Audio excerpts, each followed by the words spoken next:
Ladies and gentlemen, I welcome you to my channel. In today's session, I'm going to talk about English, how English can be learned by people, the people who have different backgrounds.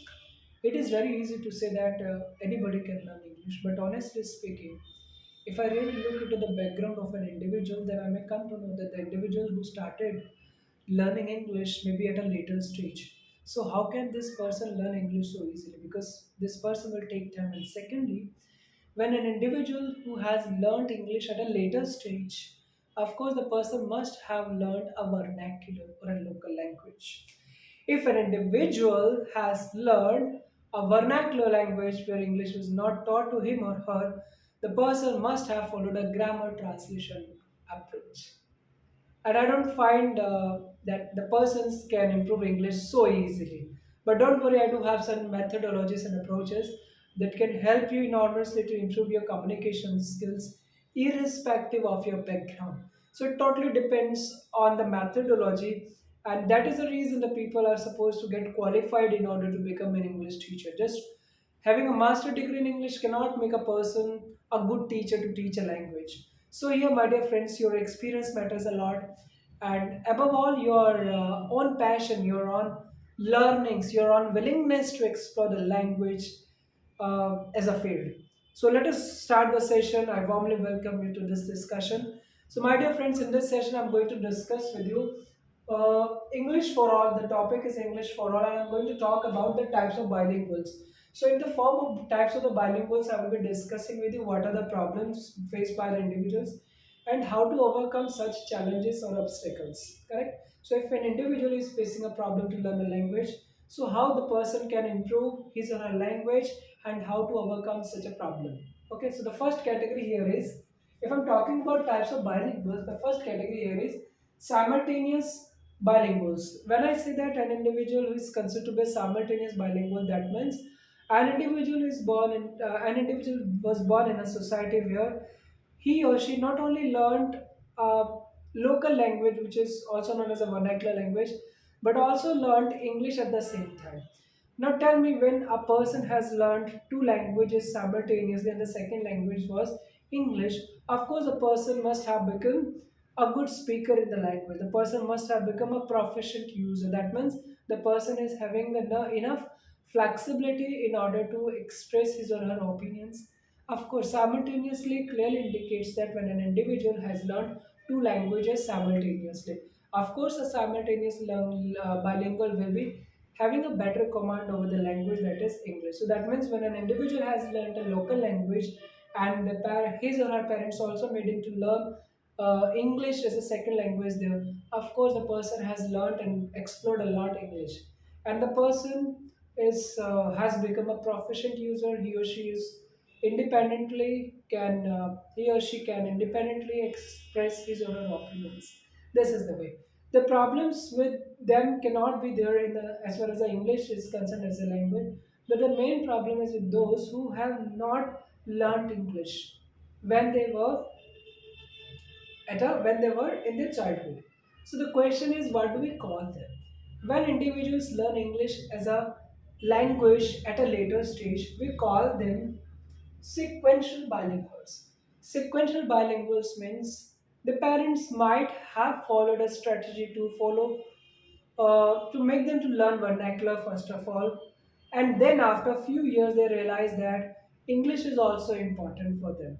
That means the students started learning English at a later stage. So, my dear friends, suppose you are having a white paper and you have already someone has already written a lot on this paper, so you will be having a very limited space on the white paper.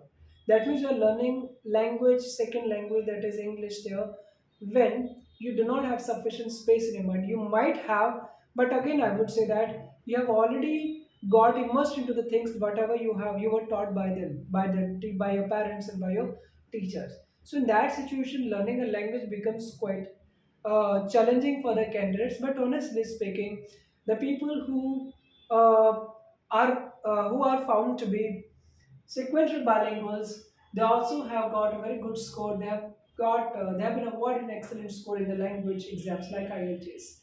So it depends on the strategy, and I believe that it depends, certainly depends on your attitude to learn, your determination, but the maximum part it depends on the faculty. The large role, the biggest role is actually played by the teacher, the faculty who's teaching you. And we always forget that the teacher's background we never check. Please note that the teacher's background matters a lot in your life. Whatever you are learning, you are basically attending any computer classes, your language classes, any class. Have you really checked the certification in the background of the faculty? It matters a lot because the faculty's background, the faculty's passion to explore a particular field can help you to learn and can also make you to stay more positive to learn more from him or her. It's a kind of encouragement, a kind of inspiration. So my dear friends, when suppose you are learning language, particularly English as a language at a later stage, so that means you will be more focused. You have already used and learnt a lot your local language. That means you will be switching from you will be following a grammar translation method. That means you are translating a sentence from local language to English, and this will make your journey terribly difficult. This is not a good approach to learn English. You have to stay somewhere positive. You have to follow inductive approach to improve your language. Otherwise, what will happen? You will be wasting your time in grammar translation method. And honestly speaking, I pray good for you, but still, it will be very difficult for you to reach an advanced stage in the language because you are again based on a grammar translation, and the teacher that you might have been attending the sessions may be following the same approach. Then, how will you improve your language? Advanced stage will be one of the most difficult stages in your life that you may or may not achieve. So stay positive. Check. You should check your determination. Where do you stand? Where do you stand in your language proficiency? How to improve? Your contribution is also there, but a large contribution is made by your trainer, your faculty, your English teacher. Done. Next part here is subtractive bilinguals. Subtractive bilinguals are those when children are actually sent in the native countries. For example, they are sent in English speaking countries by their parents because their parents do not want them to learn a local language. They want them to learn only and only English. So automatically, such people will be having more proficiency. They will be at an advanced stage, or I consider they will be highly advanced in their language. They will be having a lot of flexibility. They will be having unending range of vocabulary, but honestly speaking, they will be speaking language as a native speaker because they were born and brought up in such an atmosphere where English is predominantly spoken. So it matters a lot. So matters a lot. That means when an individual learned a local language along with English in an atmosphere where English is not predominantly spoken, the parents are trying their children to learn the language, and this stage was actually a simultaneous bilinguals. Again, they are at a better position than sequential bilinguals because sequential bilinguals started learning at a later stage. So that's all from my end, my dear friends. I believe that I tend to believe that individuals, those who learned, those who became third category bilinguals, which is actually known as subtractive bilinguals, that means they have learned only and only English. So that means they will be having more command over the language because the whole white paper was used for English solely.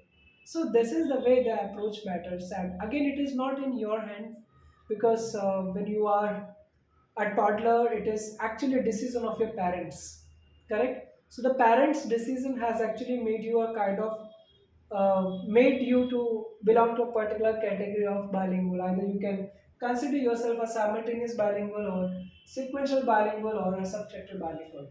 I hope you must have learned the analysis and an analytical part of language learning. Anyone can learn English, people feel like that, but it is very important for you to explore the language in a positive way. Then only you can learn a thing. You can learn language, English as a language, systematically. Thanks a lot for watching this video. I hope to see you soon in the upcoming video. Thank you so much.